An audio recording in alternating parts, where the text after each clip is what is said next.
Eldoret. It's a Rift Valley town. I'll show you where it is. It is located in the western region of Kenya.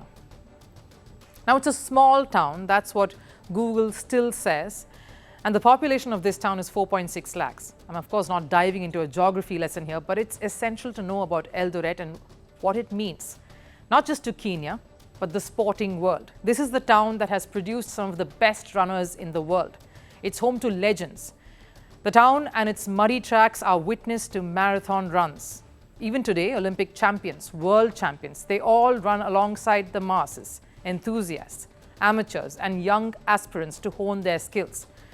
Running and the legacy of runners is a part of the fabric of this town. The sport is entrenched in the people, and those who put Eldoret on the map, the legendary athletes, are godlike to Kenyans.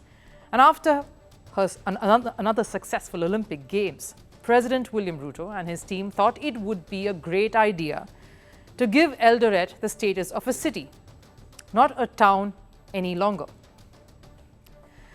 And to commemorate that, came up with the brilliant plan and idea to construct and resurrect statues dedicating to one of the reasons Eldoret became so popular, the runners.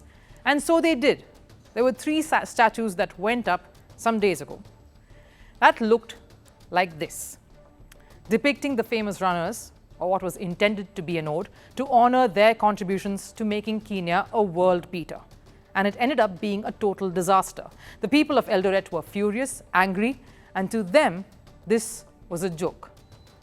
Because one statue was supposed to depict Faith Kipyegon, looked anything but like her. The marathon runner who just recently won gold in the 1,500 meters event at Paris, the shining star of running. She's won 3 Olympic golds, 4 World Championship golds, and many silvers. The second statue, many guessed to be that of another icon, Eliud Kipchoge, again an icon. He's won Olympic golds and gold at the World Finals too. Again, no resemblance to the actual star whatsoever. And that resulted in a massive outrage.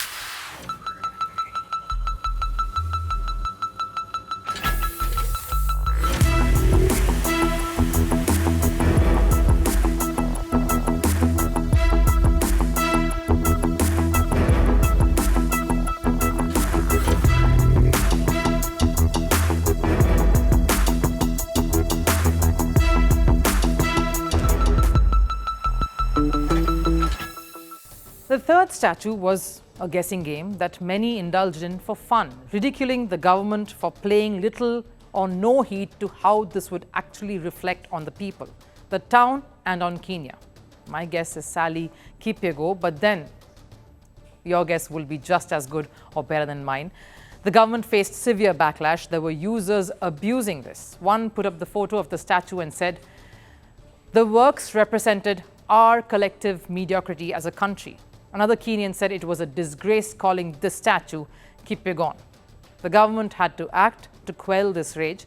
So late Wednesday night, county officials pulled down the 3 statues and have taken them to an unknown location, lest it catches any more attention. That's probably the only wise decision that was taken in the course of the week. And the stage was set for Ruto then to smooth things over with the public, who gathered around to celebrate the athletes. Ruto met them and awarded each of the athletes for their achievements.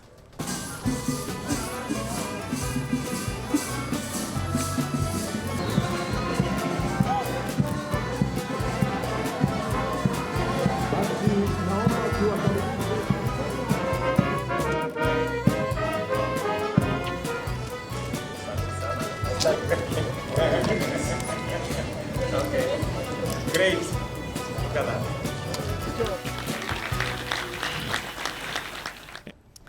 In fact, this was a good Olympics for Kenya, who finished 17th on the medals tally, the highest ranked African country, and it was thanks largely to these athletes, whose achievements were almost mocked by crude, haphazard statues scrambled to put in place.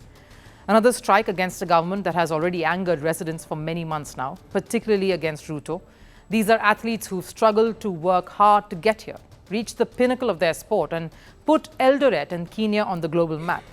And to think that these statues would have greeted them is rather appalling and shocking, something the residents stopped from happening.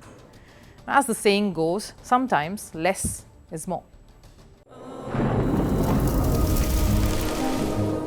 Climate change is on our doorstep. It's time for a revolution to take root. And it starts with 1.4 billion Indians.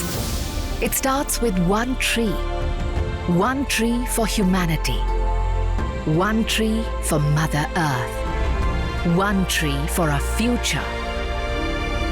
Project One Tree, a News 18 network initiative.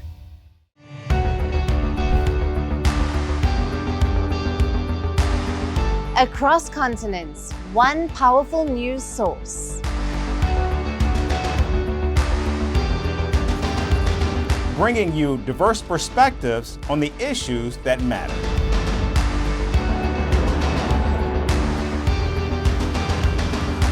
We go beyond the boundaries to give you that little extra about every sporting moment.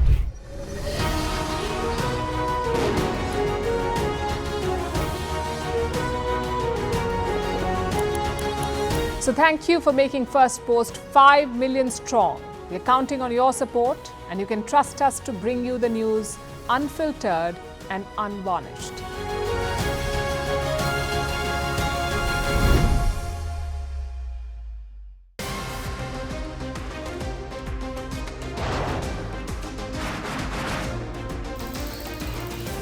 On the show today, the T20 World Cup bandwagon has moved across to the West Indies. What can you expect from this?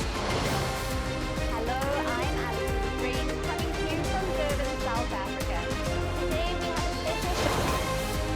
Start with a report on India's shifting nuclear posture. The first time since India officially became a nuclear power. Hello and welcome to Firstpost America. I'm Aaron Ham, coming to you live from the nation's capital,